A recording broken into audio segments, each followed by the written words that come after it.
We'll be about 75 minutes total is what the plan is. We will have a session for questions and answers at the end. You don't have to stay online for that at all, but if you want to, you're more than welcome. And if you don't know who we are, we're the New England FAASTeam.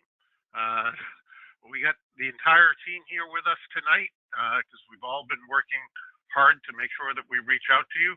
From the Bradley FSDO, we have on the ops side, Dan Carter. You want to say hello, Dan?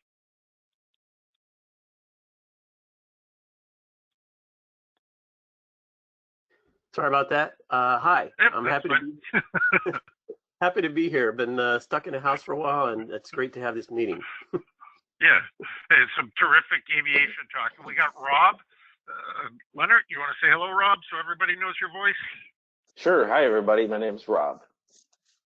Excellent. And then this is John Wood and I out flying one day a couple of years ago. John from the Portland, Maine FSDO in the back. Hey guys, hello, John? It's great to have you with us tonight. Thanks for being here. Excellent. And then I'm that guy there in the front in that particular picture. I'm Stephen K. Brown, the FAASTeam Program Manager for the Boston FSDO. And all of us together, you know, we make up the New England FAASTeam people. Now, it's a different time out there. All of us do know that. And last week, the four of us got together and said, hey, we need to put something out there to help keep the general aviation community engaged. And we've also been talking about what's going on. And we kind of recognize maybe with what challenges we're seeing, we may be put in a position that, you know, we're doing that ultimate computer screen control thing for a little while here. So we spoke over the past week and we decided let's put in some more webinars just to provide some outreach and some engagement for all of you so that if you are stuck at home like us, you at least know what it's like to be involved in aviation and hopefully can keep fairly sharp on some of the things that you do need to know. So we want to thank you for joining us tonight. Just what we do have coming up webinar-wise, in case you're curious and you may want to take a screenshot of this because not all of these are in FAASAFETY.GOV yet. We will be putting them in there. But next week, Tuesday night, we are doing our monthly New England FAASTeam webinar that we always do on the last Tuesday night of every month. And it's already on FAASAFETY.GOV, so you can register for it. It's Good Pilot, Better Pilot, Proficient Pilot. And then because many of us are kept away from the airport on Saturday mornings, we're going to try a few of them on Saturday mornings. And on April 4th, we're looking at Aging Pilot, which is one that John has done a few times over for us, or in seminar format. I don't think we've done that as a webinar yet, have we, John? No, not yet, Steve. This will be the first time, so join us and see how it goes. Yeah, terrific. And the next week, we're actually going to do it on Friday afternoon because our counterpart, Ben Struck, down on the Long Island FSDO, appears that he's going to be doing one on Saturday morning, which is great. But to be determined, we're looking at maybe doing the annual one on glider accidents that I may do, or maybe something on first responder. The 18th, we have one to be determined. On the 20th, this is specifically for safety reps, but Dan and Rob are going to be doing rep training online. So anybody out there that's a safety rep, if you're kind of stuck at home and been unable to do your annual safety rep training, you may want to join us for that.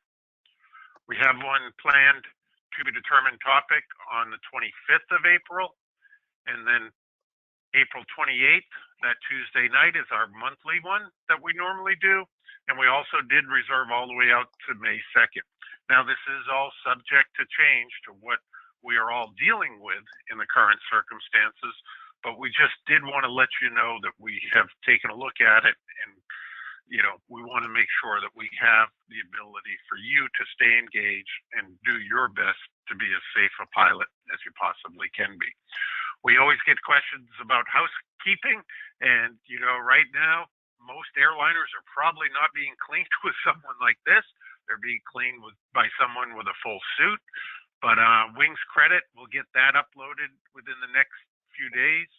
We record a lot of our webinars, and you can find them on the Boston FAASTeam YouTube channel if you do check on that. And also, we have been working on FAASAFETY.GOV courses. A little over a month ago, I got this one out, ALC 612. I got another one that is basically just about to come out. And if FAASAFETY.GOV decided it wanted to work for me today, I could give you the actual number, but it decided not to. And we do have handouts that are prevalent for this evening's webinar. So you can see those, just like I mentioned, out on the side. And we always do have to emphasize, and this is something to think about now, is proficiency and currency. And one of the things I'll just mention briefly is right now is the time to start thinking about what you're going to do to help get yourself back proficient for the upcoming spring and summer flying season. And if you don't have a proficiency program that you already work in, there is the Wings program that is available to us, and you can find that on FAASAFETY.GOV. And that fits in with what we're always trying to do, is to promote, educate, and improve. So as I mentioned, this is a follow-up to what we did just last week, and the few times that we have done that webinar, we always get a lot of great questions, and they come from you, Jane or Joe Pilot that are out there and flying along. Now, this is more a rambling of just different and eclectic things. Do feel free to follow along on ForeFlight or Garmin Pilot or FlyIQ, whatever you may use. You can even, if you get another screen, maybe skyvector.com. Now, it does go fairly fast, I will readily admit, so you may not be able to keep up with those. But just the big thing is to give you some examples of some of the different things that you might end up seeing out there that'll be different on charts from what you normally see, and to just expand your horizons a little bit on those charts. Now, there is the Chart Users Guide. I mentioned that last week, but believe it or not, it actually has come out, is a new edition goes into effect tomorrow. So if you were with us last week, the edition that you can download out of our handouts is this new edition, and we'll mention what's in there that's new. You can always find this online too. It looks similar to this now, no fancy cover on it anymore after they stopped publishing it. There's the website address that you can find it at, or you can just literally just type in on Google or Bing or whatever you use for search, FAA Aeronautical Chart Users Guide, and you will end up finding it fairly quickly. So what's new on the VFR charts? Well, we all probably recognize these tick marks on airports, and traditionally, those have meant that fuel services are available during normal business hours in the 10 to 4 range on Monday through Friday. And more so in the past, it even used to be specific to, 100 low lead type fuel.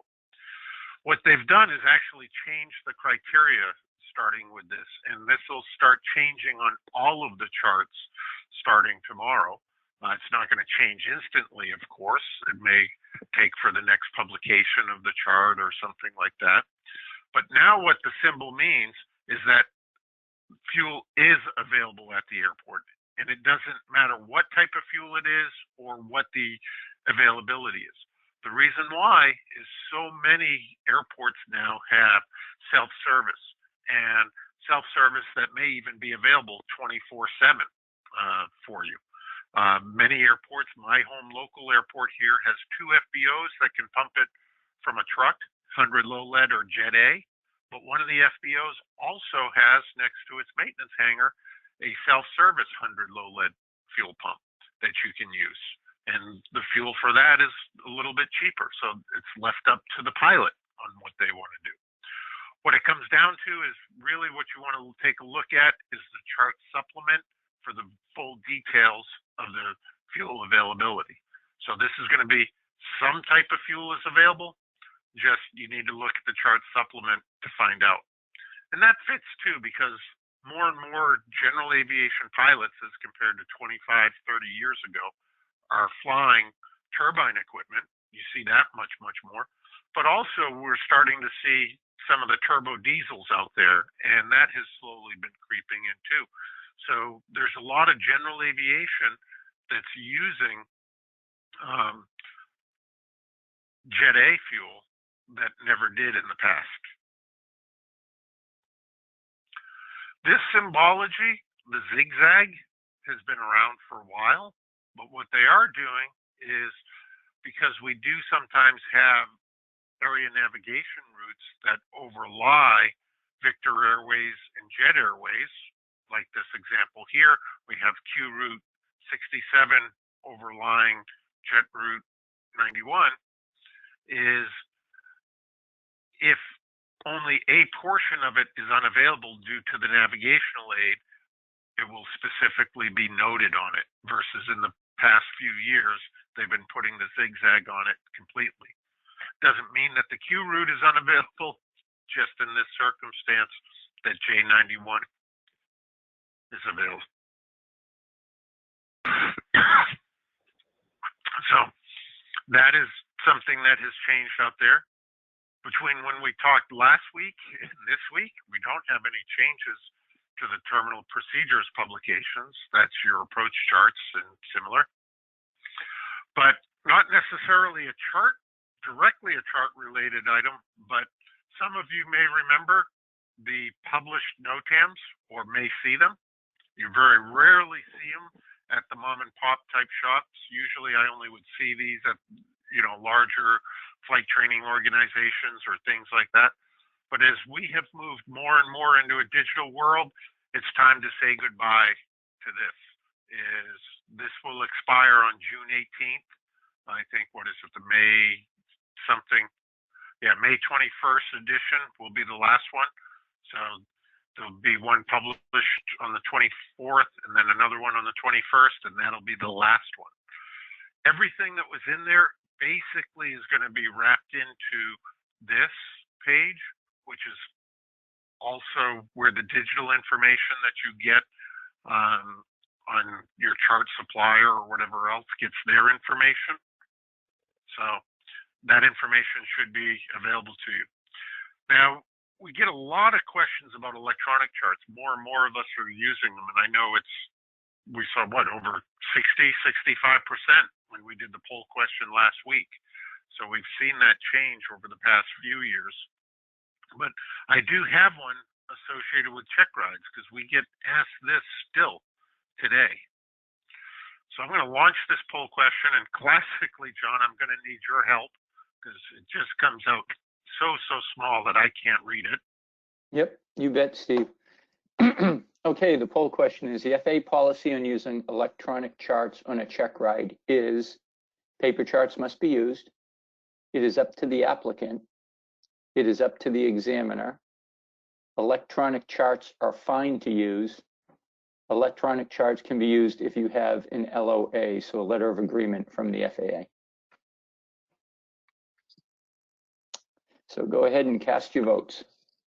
Yes, please do. Please do. We got about 550 people total. Just so you know, when you look at the percentages, we're passing through about 65, 60, 70% of you have voted. We'd like to get that as high as possible. So we'll give it a few more seconds. So if you would, please do vote. We're getting up to 85%, just a little bit more. There we go. We got it. I'll go ahead and close it. I think that's good representation for about the 550 of us online. And I'm going to go ahead and share that. And again, John, I'm going to need your help.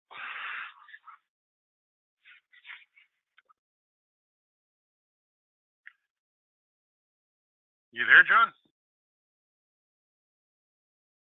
Oh, sorry, I am now. I was talking right. I was talking to my computer screen, happy as could be with the mute button on. Okay, so here we go. The FAA policy on using electronic charts on a check ride is: paper charts must be used is at 6%. It is up to the applicant, 20%. It is up to the examiner, 19%. Electronic charts are fine to use, 52%. And electronic charts can be used if you have an LOA from the FAA is at 3%. So it looks like the electronic charts are fine to use as a clear winner, with a tie at it is up to the applicant and it is up to the examiner. Yeah. And classically, is if you've been on our webinars before, we work for the FAA, and what the classic answer from any FAA inspector is, it depends. But it ultimately comes down to electronic charts are completely fine to use. And it actually is not the examiner's choice. It is the applicant's choice on that. Is the guidance that we give to designated pilot examiners doing check rides is if the applicant is using electronic charts, that's what they're there to use. Now, it may adjust the type of questions or the way that the examiner asks questions. Take, for example, about finding magnetic course versus magnetic heading, for determining hemispherical cruising altitude rules. They may ask that, whereas on a paper chart, that may be easy to figure out, but if a person has an electronic flight log or something like that, it may not be readily apparent to the applicant, and they need to be able to explain how they have determined that and everything. So, an applicant can show up with paper charts if they so desire. They can show up with electronic ones. It is not up to the examiner to make that determination. That got taken away years ago in relation to that. And then we also mentioned LOAs.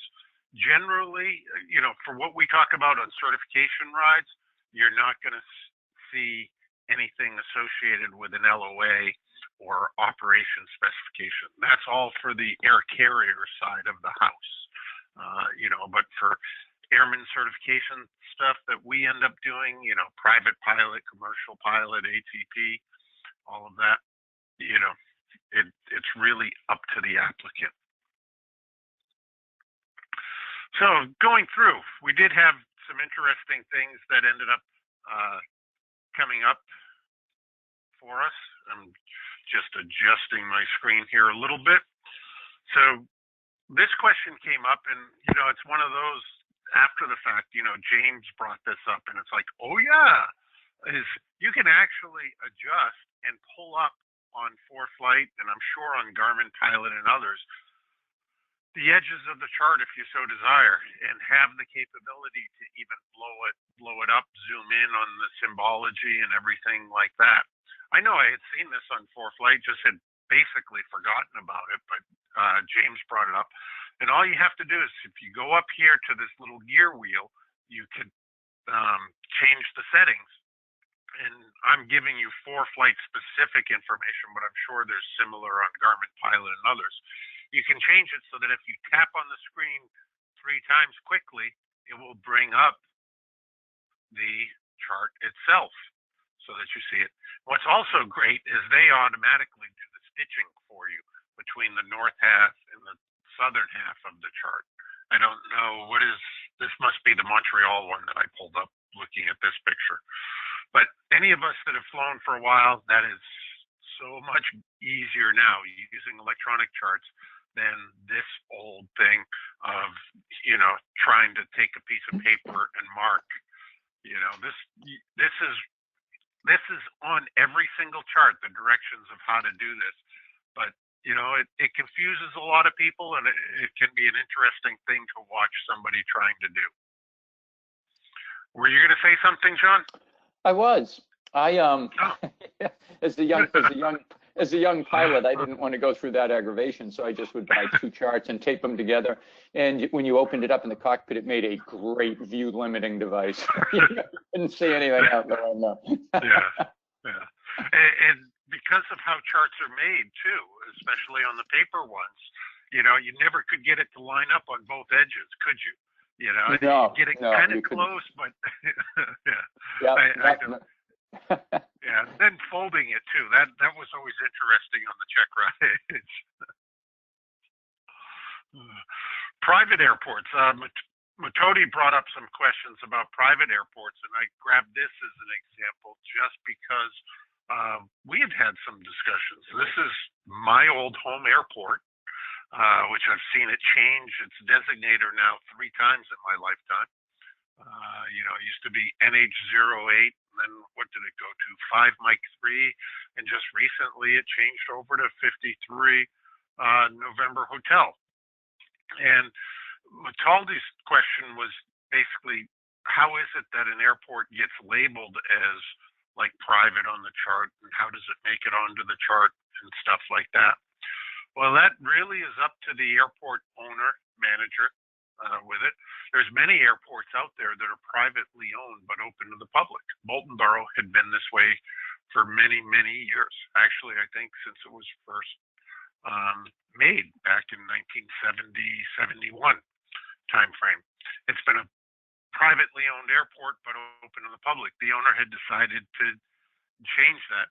And really what should end up happening is the airport manager is the one responsible for the NOTAMs of the airport primarily.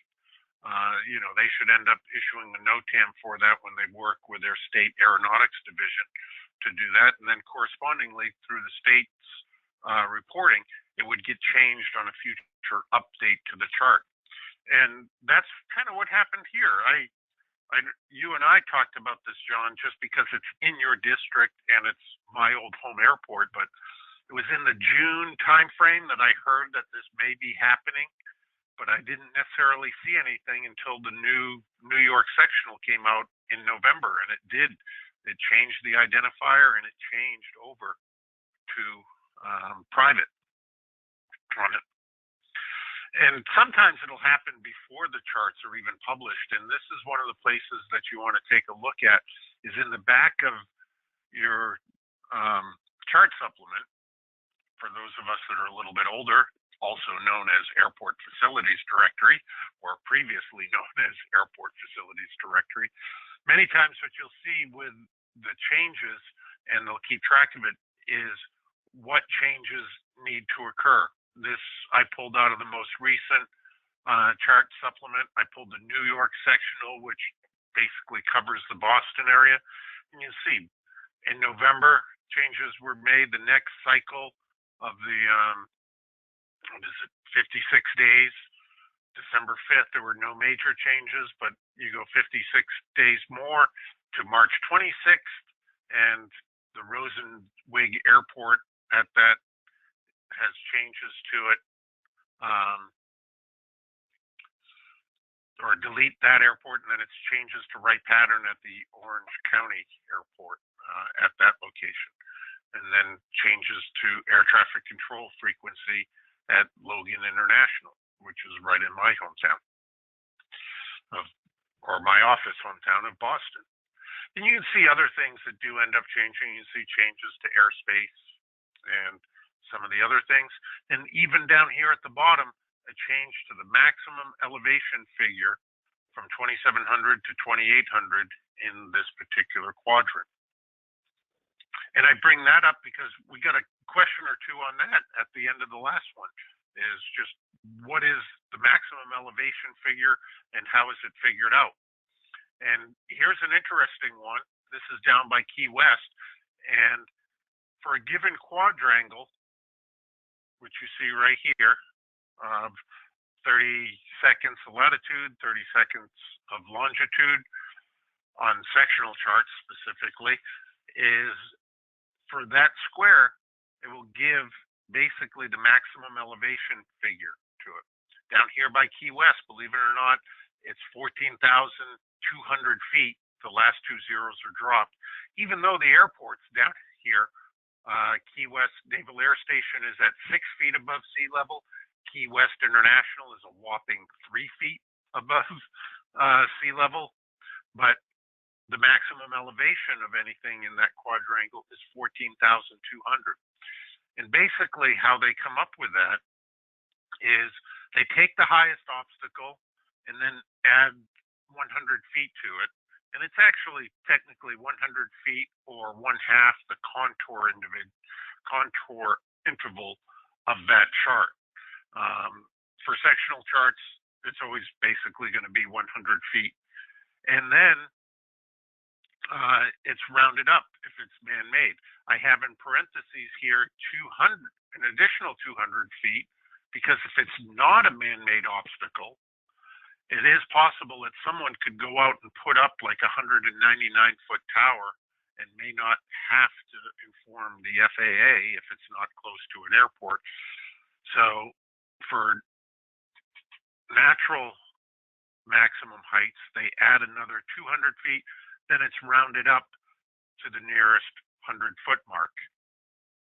So if you take a look at this, this is a good example of it right here, is the 14,200 feet. The reason why, if you've ever seen them before, but there's aerostat balloons that are on a cable inside this restricted area, and you can see it, caution, unmarked balloon on cable, the 14,000 MSL.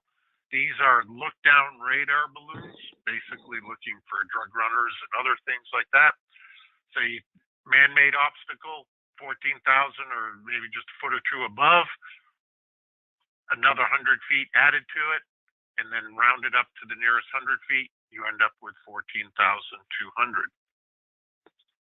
Closer to home for us here in New England, I used as another example, if you just want to see if it's not a man-made obstacle, but this is by Mount Washington, known for some of the worst weather in the world. And the summit of Mount Washington is 6,288 feet. It is basically not a man-made obstacle at the highest point on it. So 100 feet is added to that, gives you 6,388. Not being man-made, another 200 is added to it, which brings you up to 6,588 feet. And then it's rounded up to the nearest 100 of 6,600. So it is interesting. And, you know, you fly down in Florida or whatever, you will be surprised sometimes by how high some of these maximum elevation figures are. I know there's down in the Orlando area, there's the Bithlow Towers and the Orange City Towers. And, you know, you end up with like 3,500 foot maximum elevation figures or something crazy like that. I may be exaggerating or off by a fair amount, but way, way higher than you would ever expect for a low terrain area. And that's what you want to watch out for. After doing this before too, I found out something. We got a lot of people pointing out to us the letters. I think I mentioned the M out by Butte, Montana that I came across. But I think now I have something new to do in retirement and go around the country looking for letters on the ground. Did not realize it, but Arizona is, you know, big time into this. And all around the country, you'll see, like out by Gunnison, Colorado here, the letter W is put in. And it's right up on a hill, easy to spot. That's why it's on the chart. You know, Seligman, I think this is Arizona, the letter S. Maybe not as easy to spot, but it is out there, you know, right down by the high school or something. You know, you see the letter P out here in the hills. I think this one is in Arizona also. You know, and there's letters all around the country. One of these things, it surprised me when I was out in Butte, Montana, but, you know, they just are all over the place. And little did I know. So that's one of the things you'll find flying out in other parts of the country. And even some people had pointed out you'll find some things that you don't really expect to find in certain places. Like out in Utah is lava fields. Okay, I could see that in Hawaii, but I'm a bit surprised to see it in Utah. But this is what it looks like. And yeah, that would definitely be recognizable to me out there. You know, and you see all sorts of things, areas of sand, even sand dunes. You know, this is out in Arizona too.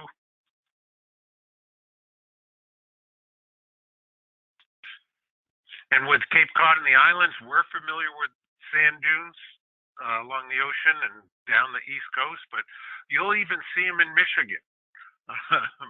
You know, you don't realize it, but there's a sand dune park. I don't know if it's a national park. I think it is national, but if not national, at least a sand dune related state park in Michigan, right on Lake Michigan.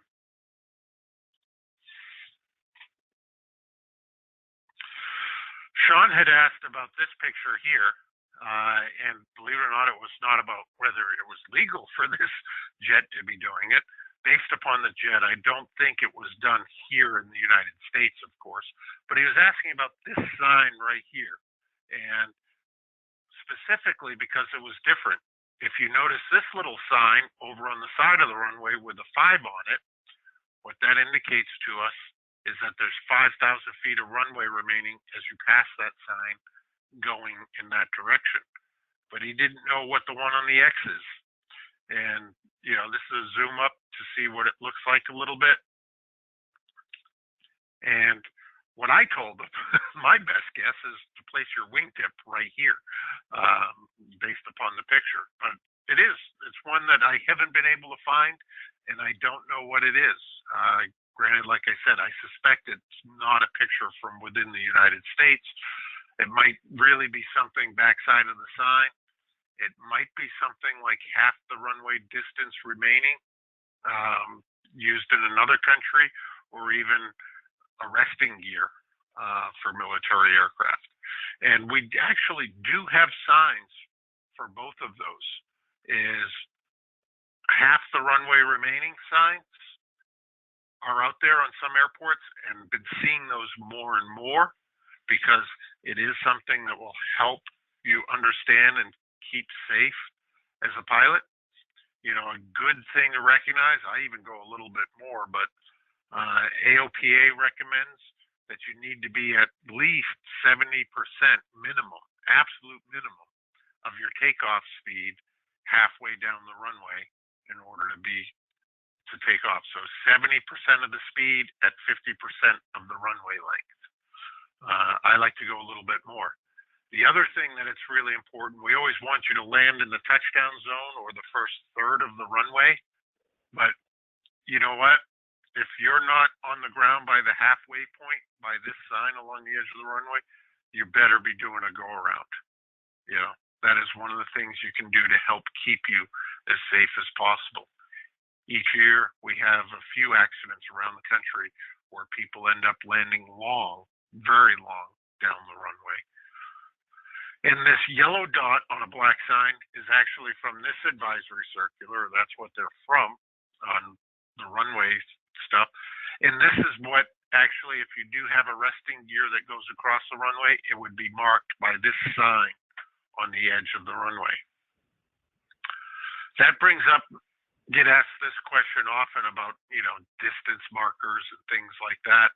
And this is something that actually is even basically required on the commercial level knowledge aspect, is some of the common distance markers on runways. The most common is the runway aiming point markings, which you can see here, the large blocks, which, you know, those are 150 feet long, and they're the starting edge of them is 1,000 feet or 300 meters from the start of the runway. We have other touchdown zone markings. Each of those are 500 feet down the runway. So there's 500 feet, another 500 feet, another 500 feet, another, and another, and another, for a total of 3,000. So you have 500, 1,000, 1,500, 2,000, 2,500, 3,000 feet down the runway. Other than the runway aiming point markings, which are 150 feet long, as I was mentioning, the other touchdown zone distance markers are 75 feet long. And then runway stripes and also the distance between them. Runway stripes are 120 feet long, with 80 feet in between the runway stripes themselves. So the beginning of one runway stripe to the next one is 200 feet. And for the instructors out there, this is a useful little tool that you might be able to use in helping your student meet some of the airman certification standards. is for a private pilot. For normal landing, it's within 400 feet. Short field is 200. And then on commercial pilot standards, it's 200 on normal, 100 feet of designated touchdown point for a short field landing.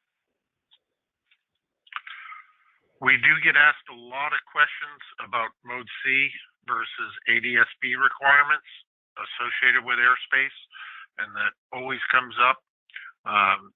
You know, most people are familiar with it. We talked a little bit last week about some further ADS-B requirements, but here's our airspace card, and it talks about it on the back, but just to give you a little idea, pictorial-wise, of what it looks like and where you might need a Mode C transponder, is you need it above the 10,000 feet MSL and less within 2,500 feet of the surface.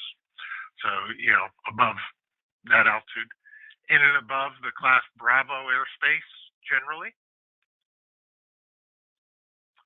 You also need it in and above the Class C airspace. And then there's also the 30 nautical Mode C veil, which normally covers all Class Bravo airspace, but not exactly all of it. There are some exceptions to it. And then there's another part in this regulation. Oops, where'd it go? I just wanted to hit upon the Mode C veil.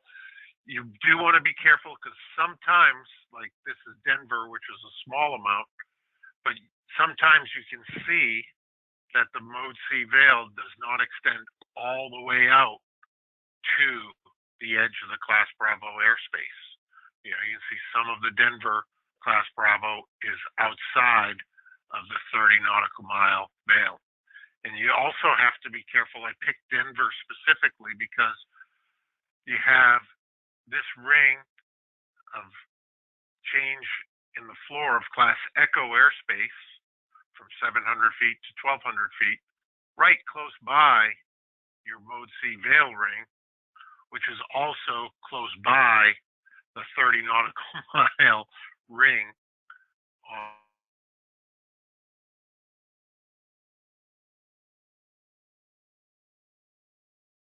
the 30 miles here. So you want to be aware of that. And then this is out of FAR 91-215. There's another little part to it, which actually has not been active for a few years, and I would not really expect to see it active again, but just in case, so that you do know, there's actually, it says, and this is, I forget exactly what paragraph, but within 10 miles of an airport listed in Section 2 of Appendix D, from 1,200 feet AGL up to 10,000 feet, and then outside of that. The airport that this used to apply to is Billings, Montana, and this picture of Billings, Montana will give you an idea as to why, because it's high up on a bluff, and you know, there were some challenges associated with knowing exactly where airports were. We had people that were flying low and then having to climb up to get to the airport. So that was one of the ways that they tried to mitigate those risks a little bit. It looks similar, but it's not exactly identical to the Mode C requirements. This is the ADS-B rule, which is in 91-225, not 91-15. And that example I gave you about like Billings, Montana is not included in ADS-B, but other places where you need a Mode C, it is required. The veil in and above Class Bravo up to 10,000, in and above Class C up to 10,000, above 10,000 unless you're within 2,500 feet AGL, and you know, you up to 18,000, you can use the UAT version, the 978 or the 1090 extended squitter. But if you fly above 18,000, you're going to have the 1090. And then what is added, which does not require Mode C, but it does require ADS-B, is down on the Gulf of Mexico, above 3,000 feet MSL, up to 10,000, out to 12 nautical miles. And last week I had shown a quick little way that you might be able to figure out exactly where 12 miles is on those charts. So you do want to be careful with all of this as things do end up changing out there. This was asked is what are these zigzags to it? And what it really is that to let you know that you could get something bright and shiny in your eyes, you know, from a solar farm, is you could end up getting a reflection off of it. And you may even have a tower located in the middle of the solar flare farm, you know, to give you an indication as to what it is. This is something to be aware of. I know here in the New England area, we've had a lot of solar farms put kind of close to the airports, and this is something that they have to take into consideration with the airports division when they do it.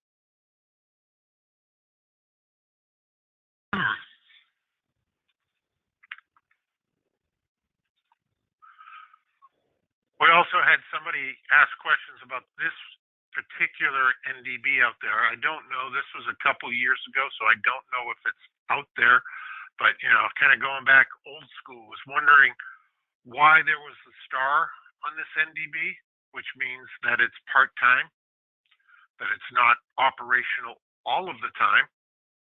The underline to it means that there is no voice available on that, and then having only a two-letter identifier tells us that it's a locator outer marker associated with an ILS, which must go here to Yellowstone. I make the assumption, seeing that it lines up with that runway. Those are being removed also on ILS approaches as we do continue on. So there's fewer and fewer of them out there today. We talked about this a little bit last week, but here's another example, and we were asked about this before, is if you're looking at an airport diagram, what does the star or asterisk L mean? You know, and from the chart user's guide, if it has lighting from sunset to sunrise, it has just a basic L. But most of them have some sort of lighting limitation, usually meaning pilot controlled lighting or even something else associated with it. You do want to take a look in the chart user's guide because we see that Provincetown out near us has the same thing. The Unicom frequency is 122.8, but if you do take a look at it, is, I'm gonna go find it here quickly, is the lights are on, I wanna say 122.6, there we go. Activate the mouths of whatever on 122.85, excuse me. 22.6 was the Presque Isle Caribou we were talking about last week. But, you know, it's 0.8 for common traffic. It's 122.85 is to turn the lights on at this airport.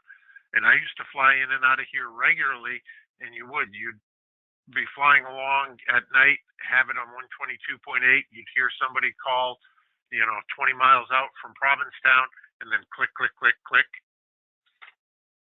click, click, click, click, click, click, click, click, you know, and they get more and more frantic as time continued on, as they got closer and closer to the airport, just because they didn't know or realize that the pilot controlled lighting was actually on a different frequency.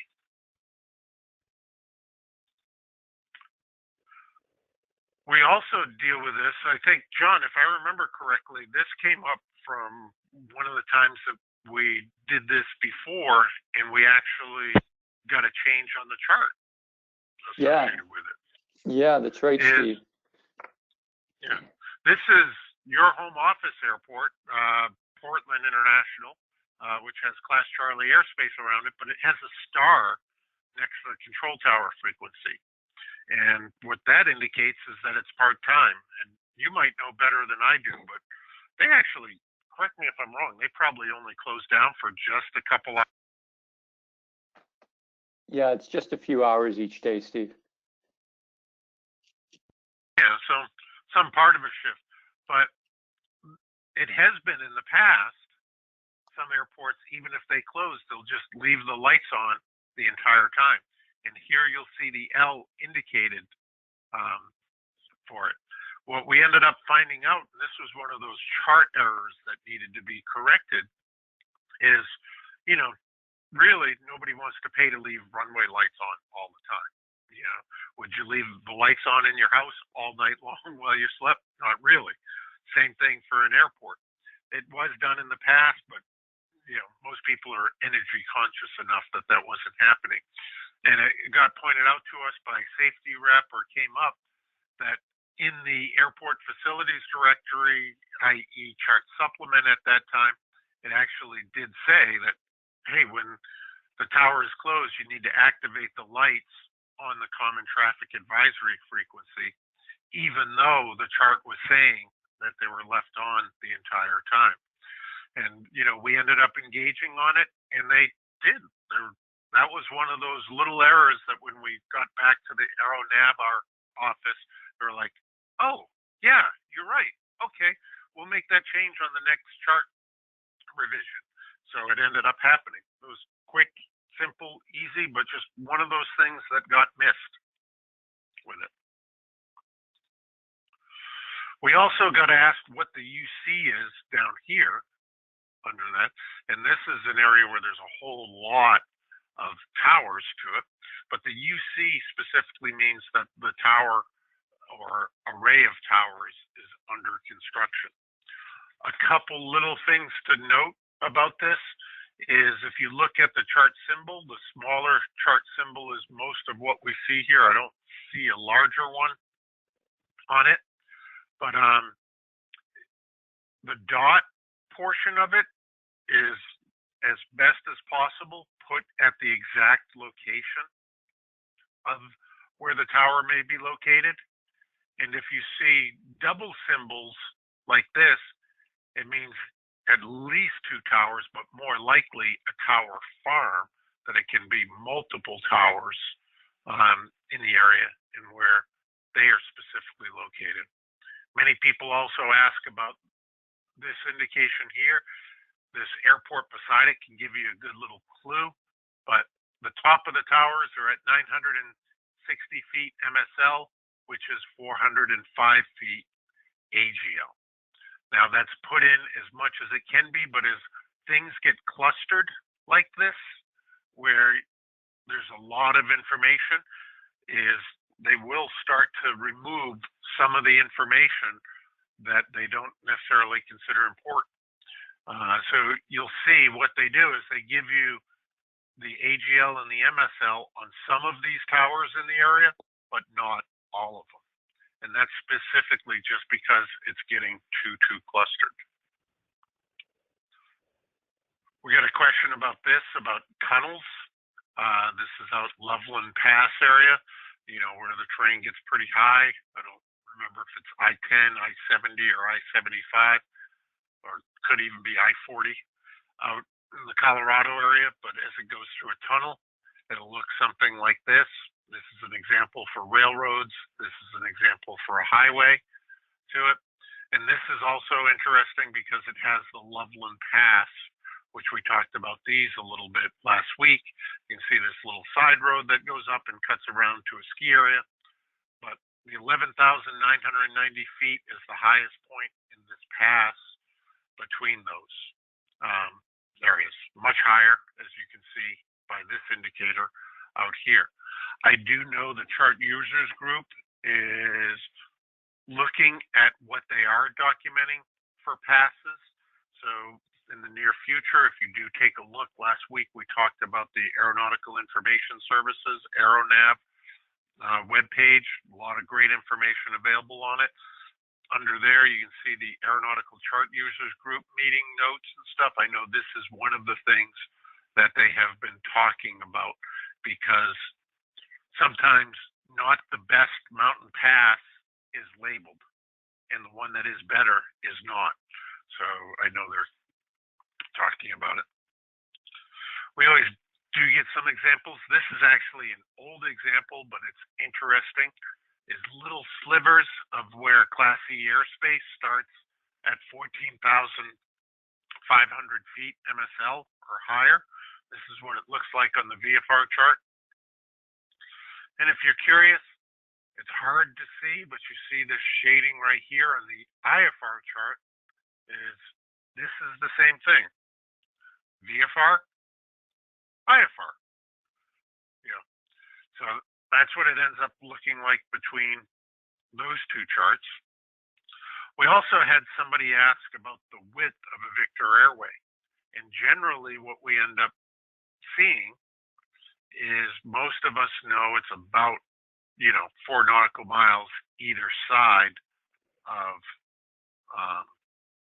the airway, about this distance that you see here. But in reality, it's 4 nautical miles until it reaches a point that a 4.5 degree angle reaches 4 nautical miles. And if I recall correctly, I'm going off of memory here. That's at the 40 nautical mile point. It may actually be 60 nautical miles, but I think 40.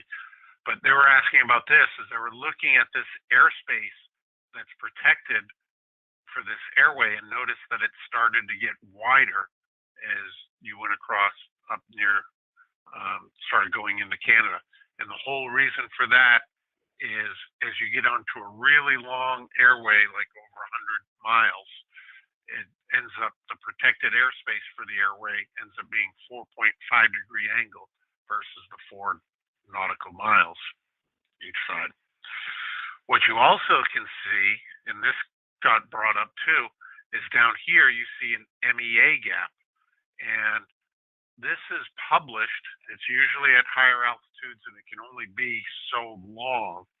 But if you're on a Victor Airway that's using VORs, you may have a section of that Victor Airway that you actually don't have reception guaranteed on the VORs, but it's so short of a distance in that deduced reckoning will keep you within the protected airspace, dead reckoning navigation, just fly the heading basically, that you don't necessarily need to have it, and they will label that as an MEA gap.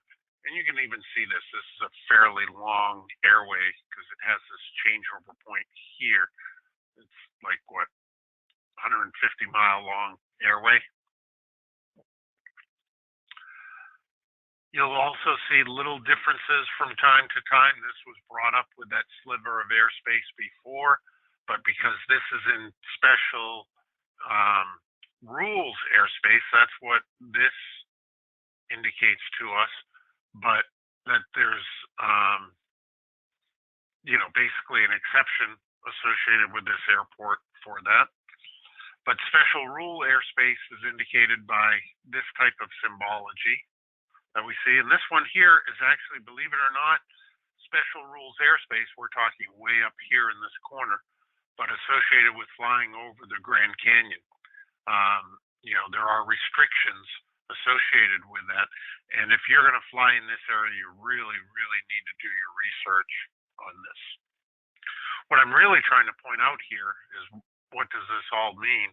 Is awareness is the big factor. And we have areas of airspace around the country, even some kind of locally, that play into effect. For the helicopter pilots, we have this Long Island helicopter route that's been put into place, this North Shore route with it, and this is a Part 93 regulation that, if I recall correctly, did get extended.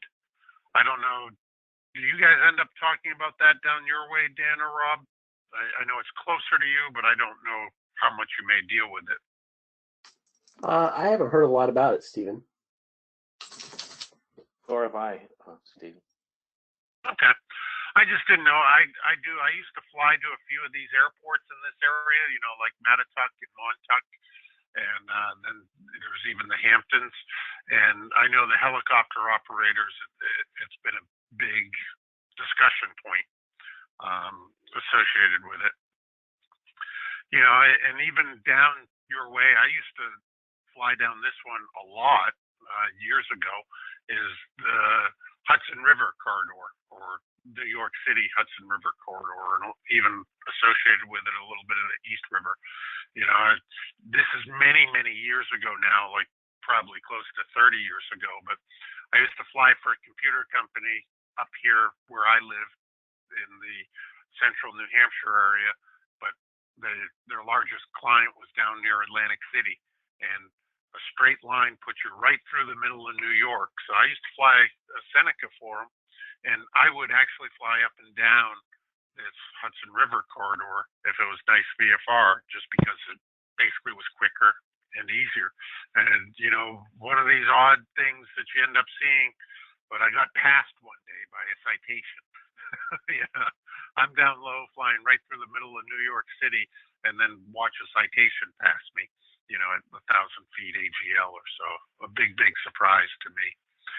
But awareness-wise, we do have on FAASAFETY.GOV a course associated with this, and I would strongly, strongly encourage you to take those type of courses. Also, with the changes in our executive branch, we've dealt with a TFR that creeps right up on them, so you want to be aware of that if you do end up flying that area. We also have the Washington ADIZ. This may be an old chart here as I'm looking at it quickly, but if you're flying within 60 miles of Washington, D.C., you need to have completed this course online, which is great. There's been some recent changes to this. I have not double-checked the course lately, i.e. in the last 2 or 3 months, to see if it has been updated to those changes. I hope it has, but I'm not 100% sure. But even if you're flying at airports out here on the edges, if you're flying within 60 nautical miles of DC, you need to have it. I know right up in this area here, there's an airport that I would go to, fly gliders, maybe occasionally do check rides and stuff like that. And because of that, that's a requirement of every one of their club members. And what you get for each of these is a little certificate of achievement like this. The best thing about these courses and getting this little certificate of achievement is just awareness. It's not that we want you to memorize how to do it, but when you take the course, really what you get out of it is, wow, that's challenging enough that I'm not going to go fly there until either A, I've really boned up and gotten really, really good at this stuff. I'm probably going to get some flying locally, you know, with somebody that knows the area before I go stumbling in and do it myself. And, you know, if I'm going to be flying there, I need to do some review before I do fly there. That's what the intent of it is. And you know what I actually do is for the New York City one and the Washington, D.C. one, is I've printed these little, they have them in cutout size. I've printed them, cut them, laminated them, and I keep them with my pilot certificate, so that if I'm ever meted by one of my fellow associates that says to me, "Hi, I'm from the FAA, and I'd like to help you with a ramp check today," I can at least pull that out and say, yeah, I think I know what I'm supposed to be doing. But no, what it does show any of us in the FAA is that at least you're the due diligent type of pilot that's going to go out there and give the effort to make sure you can do it the best that you possibly can. With the wings program too, if you complete a level of wings, and John knows this about me because I've done a few of them, and before I joined the FAA, I lived in his district, but you can get a small one of these too when you complete a level of wings that shows it, and it has, you know, statement saying that you've successfully completed a flight review on such and such date through the wings program. I do the same thing, and I keep that with my pilot certificate also, just to be that due diligent type of person when a fellow associate from the FAA who doesn't know me shows up and says, "Hi, I'm here to help." And out of curiosity, guys, I'm going to ask this question of all of us. I think I probably know the answer, at least on one of you. Have any of you guys ever been ramp checked? I've been ramp checked a few times, Stephen. With what you did for work, right? Yes. Yeah. Yeah. You flew for a cargo operator, so that was, you know, under 135. That was probably pretty common. Yeah. I would suspect. Yeah. Yep. Sure. Actually, you know, ramp checks are always bad. I mean, that's actually how I end up getting a job at the FAA. So. Terrific. Yeah, see, exactly. Welcome aboard. Yeah. See, outside of 135 flying, I only got ramp checked once in my entire life. And even then, I think it was kind of specific because I started instructing at an airport, that Moultonborough airport we were talking about, and there had not been any instructors there in years. So I think kind of the FAA got wind of it, showed up one day, and that's all they did. Is, hey, you Steve Brown? Who's asking? Could I see your flight instructor certificate? You know. So, hey, this was brought up by a DPE for me, but the DPE was saying here's something that challenges them a little bit when they look at charts, and it's color based. Is generally when you see things airspace related on almost everything, and I'm going to emphasize here, almost everything, if it's magenta, it doesn't require an ATC communication, you know, in order to enter that airspace. But if it's blue in color, it does. Doesn't necessarily mean you need a clearance, but that it means you need, you know, ATC communication at a minimum. But what was interesting is they said, you know, the FAA did a great job on all of that until they got into flyways and VFR corridors through Class Bravo airspace.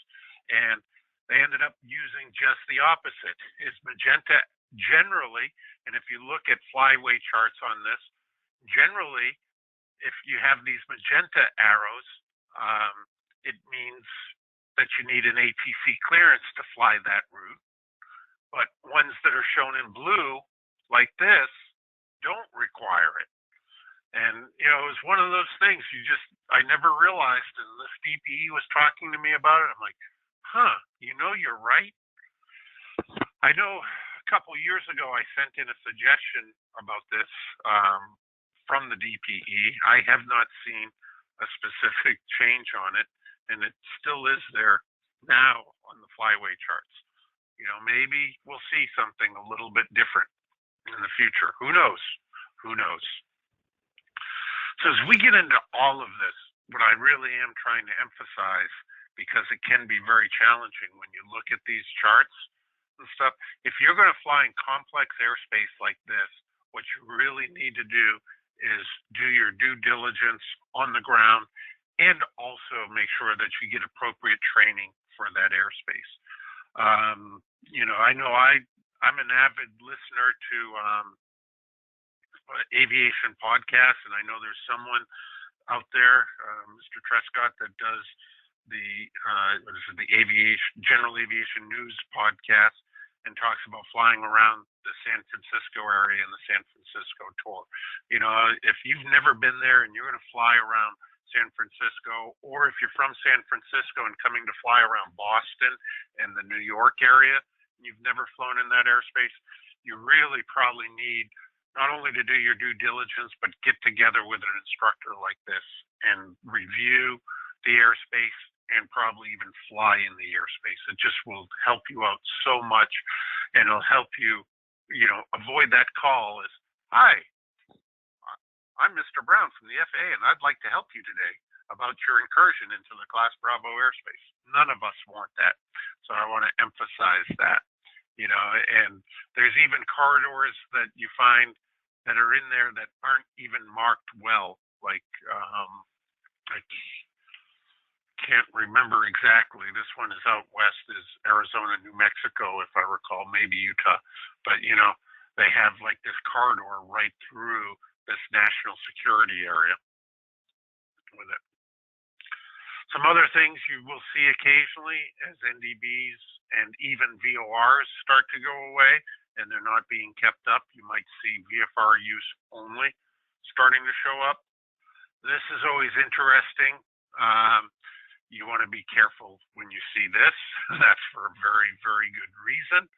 You know, rapidly rising terrain, use caution during periods of low ceilings and visibility. Now, classically, how did that end up on the chart? I hate to say, we probably had a bunch of accidents there.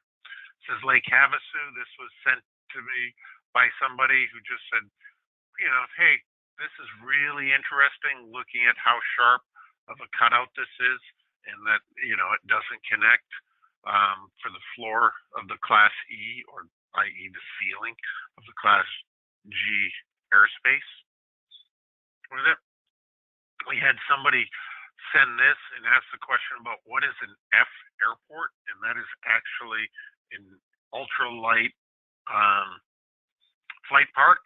I also, which is kind of interesting, and it probably started as an ultralight flight park, I have actually seen the F symbol being used at an airport that is basically just model airplanes nowadays, but it does look and may even be long enough for some certain types of airplanes to go in them. So you want to be careful. You'll see this symbology on the chart telling you that ultralights fly in the area. We looked at that in the last webinar just south of Salt Lake City. And you also don't want to confuse this for that.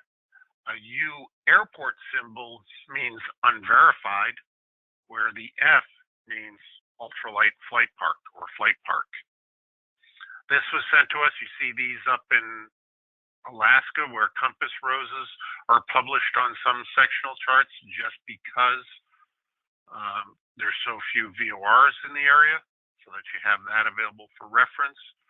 We talked about this, and there are a couple other examples, but this is an intersection that's defined by the VOR and then also by an NDB. And this is an older one example, but it's the cross bearing to the 330-degree radial to the Belknap NDB. And to kind of finish off, we were joking about this, but given what we're all dealing with nowadays, with the social distancing, we might be seeing a small resurrection to this, is this symbology here. And if you've been around for a while, you probably remember these, as a way of entertainment, is the old drive-in movie theaters. They do show up on the chart still, where they still are used and are active. I would not recommend, though, trying to fly low to get a good view of the movie. Things are changing. I mentioned this, but we're starting to see the NDS or the ADIZ stations popping up. We get this type of information available to us, sometimes even a cluttered screen associated with it. Things are changing, and that's part of what we wanted to do with these two webinars, is just give you an opportunity to take a look at maybe some things you hadn't seen, hadn't gotten in your training, that may make you want to dig in a little bit deeper to try to learn a little bit more. So we will take some questions, but we'll do that in just a moment. But if you are curious, here's my contact info. That's my email address along with my office number. John, we have you. That is your correct number, right? That's the correct one this time, Steve. Excellent. Terrific. I got it right. And then if you want to get a hold of Dan or Rob, there's their contact information. Correct me, guys, if I got any of that wrong. I don't think I do, but just in case. Looks good on my part. Yeah, it looks Excellent, good, Steve. Excellent. Yep. Terrific. Hey, thank you, guys. It's a lot of work, especially when there's a lot of questions flying around. These three guys, even though I did most of the talking tonight, they've been out there answering a lot of the questions that you do have. So I do want to hand it to them. I know when these webinars like this have a lot of questions to them, and it's actually much more work for them. So I do appreciate their help tonight.